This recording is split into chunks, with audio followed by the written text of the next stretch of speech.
мақтаның өнімділігін арттыру үшін жаңадан мына румынский цехына қос қатар қылып егудің тәсілін қолданып бірінші рет тәжірибе алмасып жатырмыз. Өнімді арттыру мақсатында 35-40 центнерден алып жүрген жерді 70 центнерге жеткіземіз деген ниетпен шитті гектарына 37-40 килодан Қытай шитін егіп жатырмыз. Цехымыздың арасы 90-дық қос қатар, өзімізде жаңа 3 дөңгелек трактор жүре береді. Жалпы Мақтаарал ауданы бойынша егістік алқап 60.330 гектар жерді құрайды.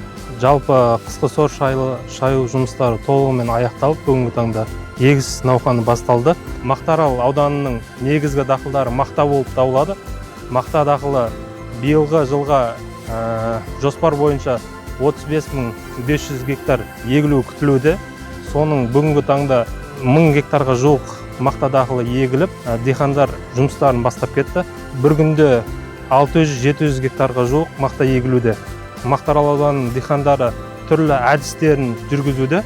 Жаңадан ойлап тапқан технологияда 37-40 килограммға дейін 1 гектарға тұқым егілуде. Ол дегеніміз мынау мақта дақылының өнімділігін 2 есеге арттыру бойынша және жерді тиімді пайдалану бойынша жұмыстар жүргізілуде.